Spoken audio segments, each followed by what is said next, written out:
Do you think that the style of the Betty sections are sort of what people talk about when they describe stream of consciousness without actually being that stream of consciousness? I know you have many problems with the whole idea of stream of consciousness, but I had this thought because it seems sort of like a free floating Malechian narrative when we get to the Betty sections, and she describes her thoughts as mini seeds flying in some other wind.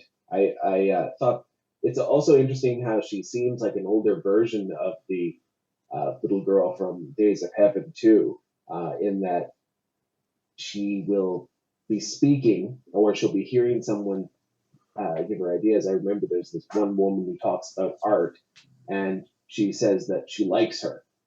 She speaks even when she's an older character, more like a girl rather than a woman. And it's interesting how she approaches that.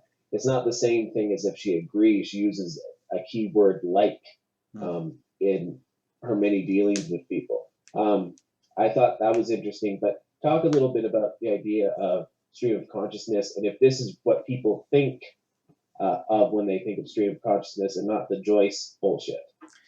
Well, I think someone off the top of the head might think it's sort of stream of consciousness. It's not. It's certainly not the Virginia Woolf Joycean attempted stream of consciousness, which is silly because we all think punctually. Just listening to you speak right there, as thoughts were coming to you about what to ask or what to state to me, you could see that you're thinking punctually. There'd be colons and semicolons and commas and periods here and there, and she, I mean, it's not a stream of consciousness because a stream of consciousness implies that these things are coming to the percipient, to the speaker, without their knowledge or their ability to control them.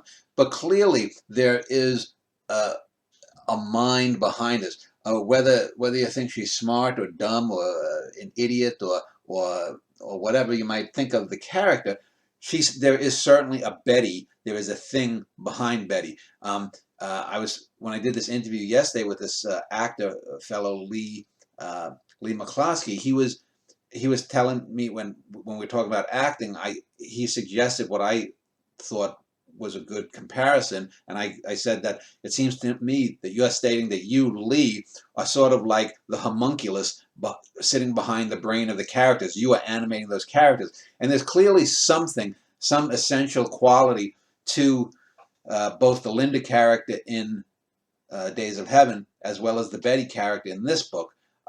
Now, there's in a sense the Gorgeous George sections are a bit more standard because there's a narrator out there. But again, what makes it interesting is that he's going backwards through their marriage as she's going forward, and they both end up, in the places where he ends up sort of before, or he actually ends up at the end of their marriage in the beginning, and she towards the end of the book, and it's how they get there. And you also get you get different perspectives on them. Each of them play off of one another as you go back and forward antiphonally between the two characters and what they are talking about. You get the sense, though, that Gorgeous George is more important to Betty's life than Betty was to Gorgeous George because of how often she mentions him versus how little he remembers her. Well, yes, and the thing that's implied even without stating that because the last Betty sections, as I said, she ends up divorcing him in 52, is in 51. So Betty disappears after 1951. We don't know anything that she thought of after 1951. But we know Gorgeous George was being interviewed by sports figures.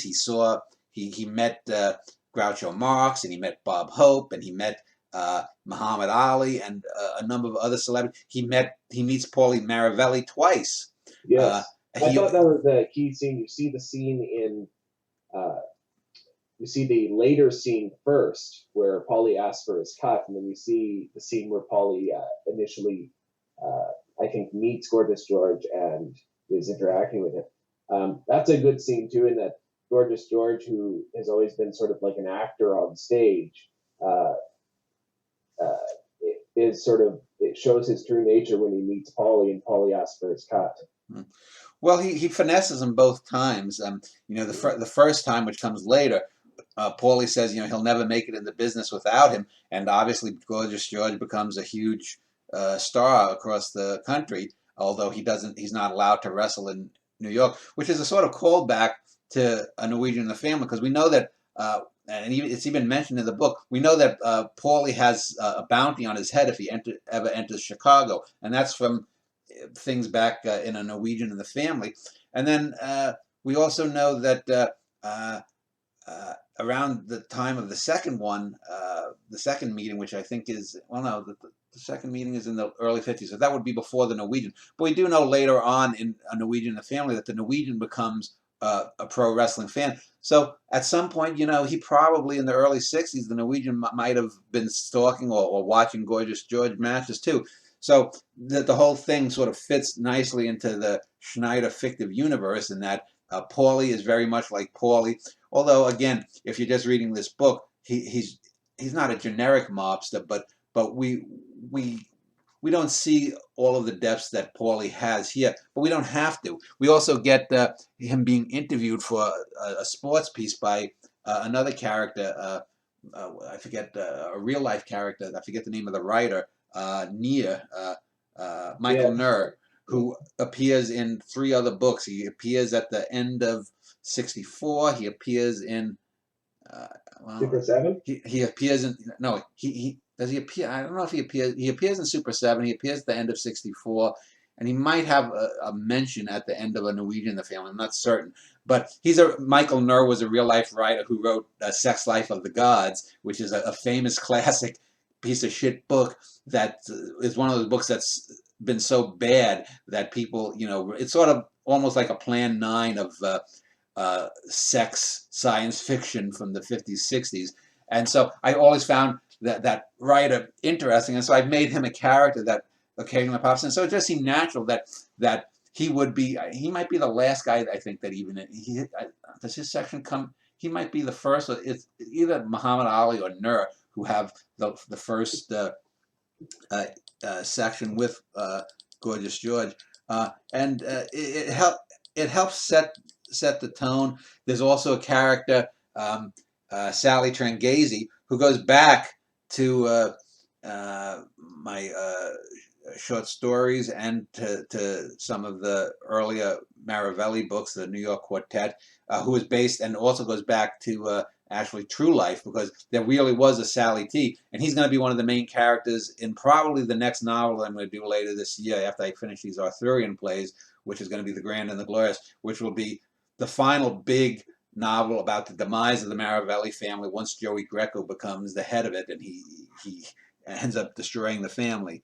And so it's a way to have these characters that, someone reading this stuff in 50 or 100 years who's a Dan Schneider fiction fan, they're little bon mots that you can throw out to the people that, oh, this character appears here. And if we know them from an earlier book, we're like, oh, that's interesting that character knew this character. And it's a way to interconnect the whole fictive universe.